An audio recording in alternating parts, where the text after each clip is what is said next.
How's it going, everyone? Hope you're having a wonderful day.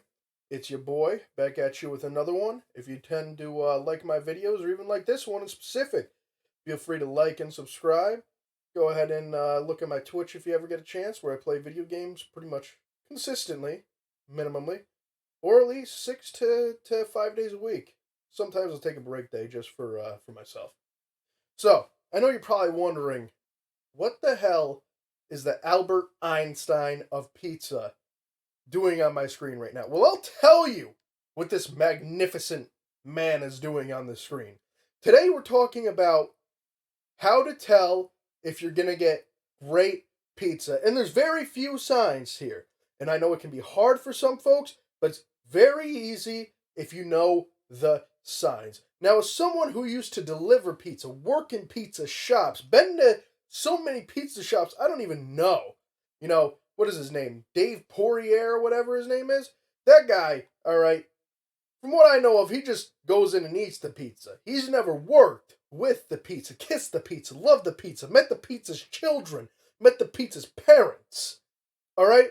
This man right here, if you can't tell by his face, has been making pizza since Albert Einstein was creating nuclear bombs. All right?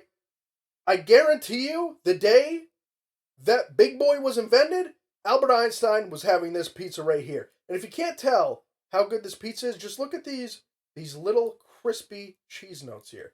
Little crispy parts of the crust. That's how you know it's good pizza. Not just that, but right back here, the Italian man, always a great sign of good pizza. And these glasses right here, this guy probably helped him make the bomb after he made some bomb-ass pizza. Let's be honest here, all right? And last thing, as always, is these random people back here.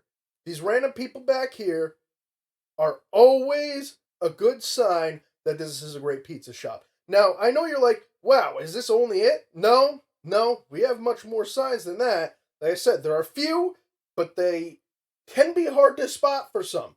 These are just a few of them. The biggest sign of them all, however, is when you see these tiles specifically on the ground. These tiles here. These tiles that look like you could be playing chess on them, but at the same time are so goddamn slippery, you could pull a lawsuit on this pizza shop if you aren't careful. Now, another big sign is if they have the pizza boxes on the outside. That means they don't give a shit about presentation, which means their product is way better. It's superior than everywhere else around them. Also, we can't forget about the nice old ass Coca-Cola signs. Or these tables specifically right here. I know, it's hard to spot. But those few things right there, those few things will prove to you that that's almost a 9 out of 10 pizza shop. Now, it's kind of like Chinese restaurants.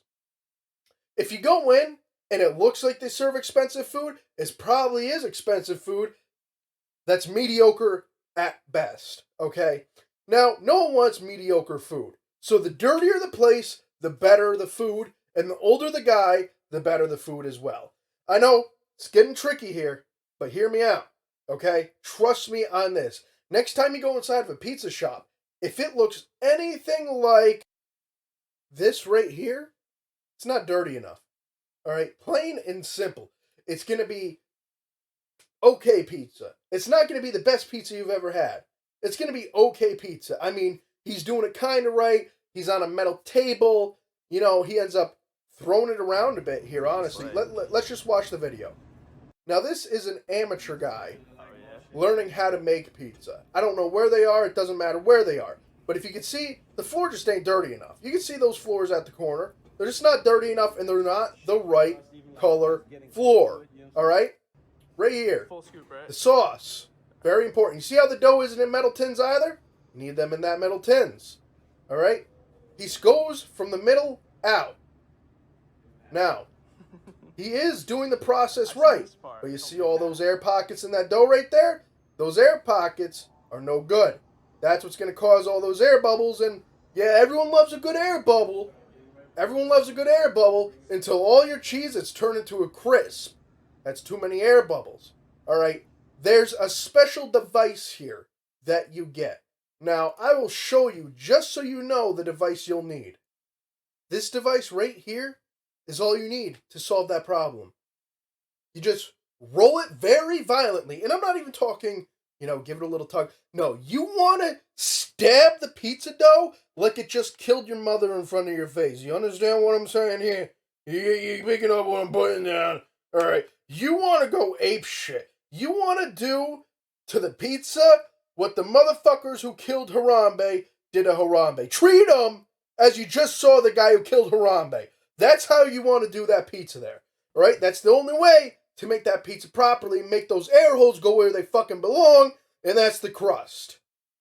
Only the pros know about these guys. Only the pros. Anyone else? They don't do this? Walk out. If you don't see this shit anywhere in that building, walk out. It's kind of like not having the tiles. If they have the tiles, they definitely got one of these. Don't even worry. Now, this right here has to be one of my biggest pet peeves when it comes to any pizza shop. All right? When they don't grind their own cheese. Now, you can tell this cheese isn't grinded by them. Look at it. It's in cubes. Where'd they get that from? A bag? You're not a fucking Domino's. You're supposed to be making pizza. I guarantee you this is $20 a pie. Why are you using cubes of cheese from the bag? You should have one of those good old, big old KitchenAids in the back, such as this one. This one right here, all right? You see how big that mixer is? That's where you mix the dough. You see where this nice, solid thing right here is. That's where you attach the cheese grinder to, and that's where you grind all your cheese. You see how the boxes are up here too? Another professional pizza shop tip. They'll have boxes in random places. I mean, fuck, you can leave with a box in your ass. That's how you know it's a good pizza place. But the only true way to know is if they grind the cheese themselves. I mean, for fuck's sakes, these guys couldn't even take the time to pop the air bubbles out, 1, 2, grind the cheese themselves. I highly doubt they do the dough themselves at this point. I don't see any big mixer. Do you guys see a big mixer anywhere? No. No. So this is going to be a mid-class pizza. If anything, you're getting a Domino's pizza at best. Where do you see the dough mixer? Nowhere. Nowhere. It's nowhere to be seen. So that means they do not grind the cheese themselves like a pizza shop should. If they're not grinding the pizza themselves, they're not worth it in the first place. This is a major pizza red flag and a major pizza skip. Now, I'm not going to say this is going to be absolutely abysmal, all right? I'm not going to say that at all. But I'm just saying you're probably going to get the same quality of pizza from Domino's or Pizza Hut, all right? I mean, let's be honest here. The only thing that makes this pizza right here look any good is because he's putting chicken parm on it. The chicken looks good, but he's leaving half the cheese and sauce on the plate. What is he doing? And I know this guy's an amateur, but every pizza shop knows you got to grab a spoon and get the rest off there. Not just that, but this isn't even how you're supposed to make a chicken parm pizza. This is not how it's supposed to go. You are supposed to cut the parm up, put it in the oven with that already on top of it, or else it's just not gonna mix right. It just won't do it right. I mean, hell, they're already fucking up with the square cubes of mozzarella cheese. How else can they fuck it up? They already are again. They already are again. Now, like I said, I'm sure this is a good pizza, but I'm sure it's also going to cost $120. All right, this is not going to be a cheap pizza for the quality you want from a pizza. The oven, too new. The oven's too new. Look at it. There's no grime, grossness. It doesn't look like it's been half eaten by a baby shark. It's no good. Now, this is the pizza fresh out of the oven. All right. It doesn't look horrible, but it doesn't look great. You see all the air bubbles there? You see them? That's what I'm talking about. Air bubble there. Air bubble there. They're all over the place. What the fuck are they doing? Those are going to be extra crispy cheese spots where you didn't want it to be extra crispy. Not just that, but the cheese should be on the crust slightly. You want that extra crispy cheese on the crust for later so you can enjoy it more. Not in the middle of your pizza. That's where you want the sauce and the cheese and the dough to mix perfectly. Now, if I had to rate this pizza, I guess I'd give it a solid 6 out of 10. You know, I mean, they didn't even use a cheese grinder, and I'm not basing this off his cutting skills or anything at all, but this guy is teaching him how to make a pizza. And obviously, if he's teaching him how to make it, he didn't even teach him how to do it right. It doesn't look horrendous, but it doesn't look great either. It doesn't have that nice look. Now let's go back to Albert Einstein. Do you see how this looks here? You see this?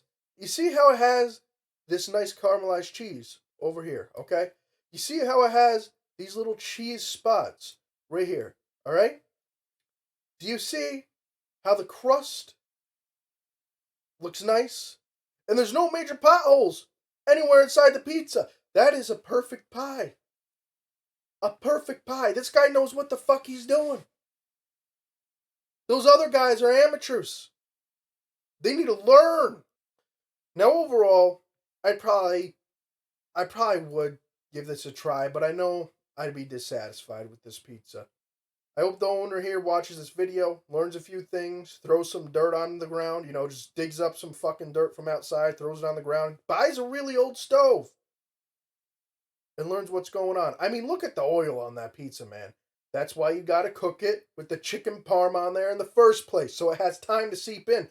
I mean, that's gotta be one of the most oily fucking pizza I've ever seen. There's just a pocket of grease right there. All right, and I know grease is great on pizza, but there's a certain amount of grease you want in that pizza. You don't want to be shitting your pants later. All right, you don't want to be on a fucking Pizza Hut shit your pants binge. All right, no, you came in there, paid $5,000 for a quality product, and now you're shitting your brains out when you get back home. You wouldn't be coming back to this place. This is a place that tourists probably go to on vacation. Now, there's one very last thing here I have to say before we go here. Yes, I know you all are disgusted by the lack of effort in pizza we just saw there. All right, I understand. I know. Okay? I know. But the thing is if you don't have a pizza pan that looks like this, get out of town. Get the fuck out. There's no need for you there. All right? You're not making a good quality product. If it doesn't look like it lived all the way from the early 1800s to now, and as nasty as that, you're not even going to be going to Flavortown, guys. I'm telling you. Well, that's the end of this video. Thanks for watching, everyone. Thanks for taking the time out of your day, and hopefully you liked it.